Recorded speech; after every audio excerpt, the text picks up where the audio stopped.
In the last modules, we have discussed in detail the monosaccharides, their properties in detail, their structure and their attachment with another molecule of monosaccharide. Today, we will discuss in this module the disaccharides. Disaccharides, as we have already discussed, are the molecules or the sugar units which is having two monomers of monosaccharides like maltose, lactose and sucrose, which consists of two monosaccharide units which are joined with each other by a O-glycosidic bond, which is formed when an hydroxyl group of one sugar reacts with the anomeric carbon of the other sugar. इसको हमने detail में discuss किया था कि Hemy एसीटाल पहले बनता है। जब हेमी एसीटाल में अंदर एक एल्डिहाइड ग्रुप होता है और एक हाइड्रोक्सिल ग्रुप होता है, इसके साथ जब दूसरा carbon hydroxyl group second monosaccharide का अटैच होता है तो ये it is converted into complete acetal linkage which is known as O-glycosidic linkage or O-glycosidic bond. When the anomeric carbon is involved in the glycosidic bond, that sugar residue is not capable of reducing cupric ions.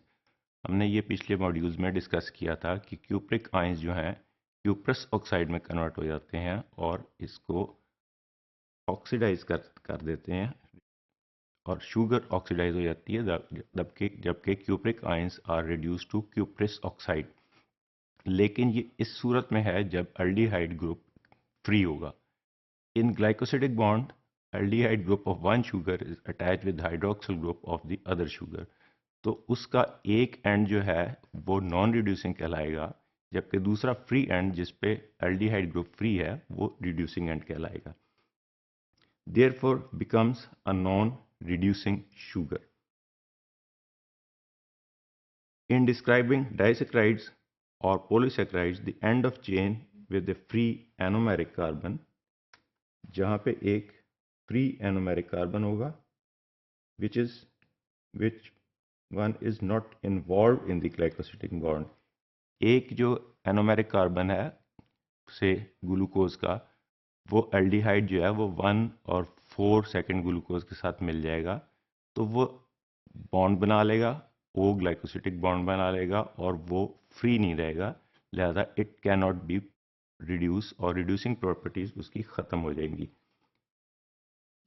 And the other anomeric carbon which is not involved in glycosidic bond, it is having the reducing properties and called the reducing end.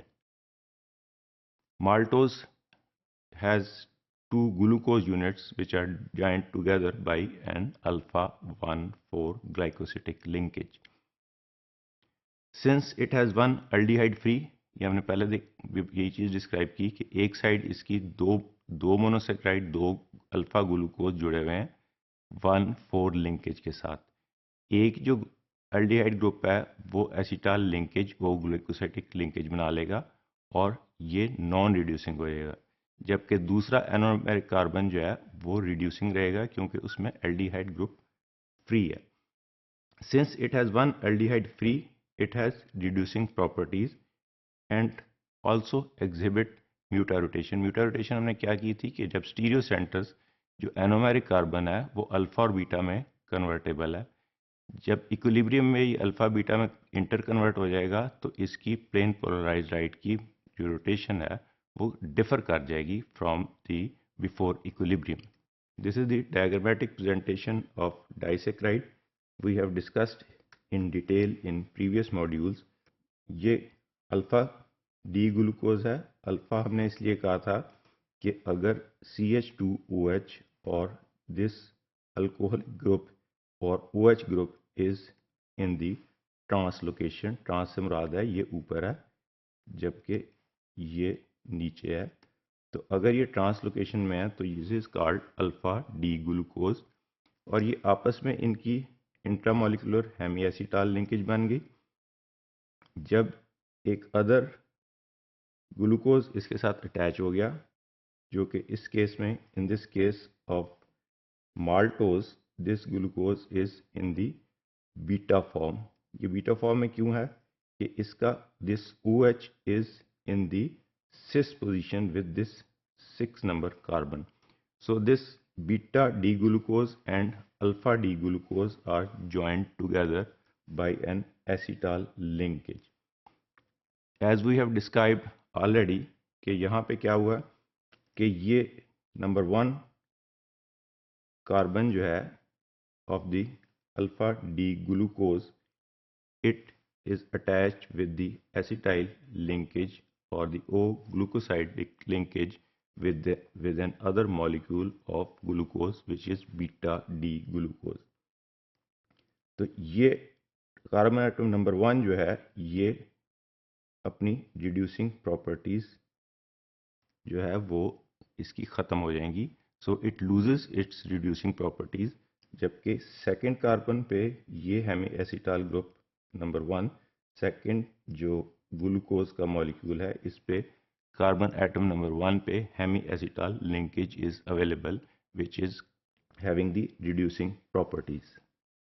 Maltose comes from the hydrolysis of starch by the enzyme amylase.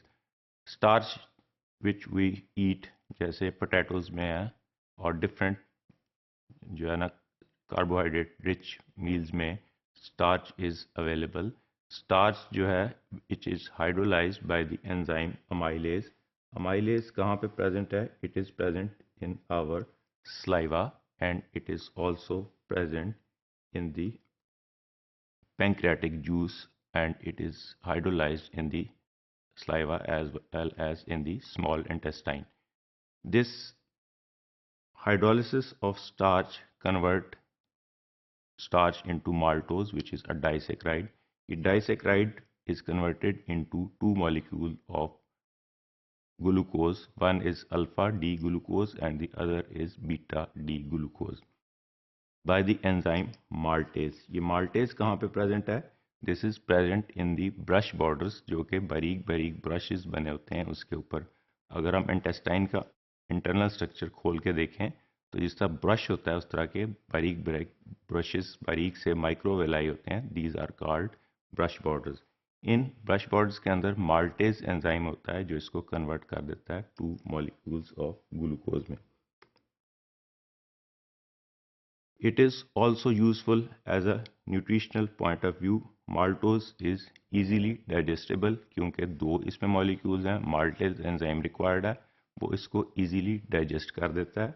Various foods preparation such as baby foods and foods prepared for invalid persons are produced from the hydrolysis of grains and contain large amount of maltose. ये इसलिए कि दो glucose molecules हैं which are easily digestible by the maltase enzyme.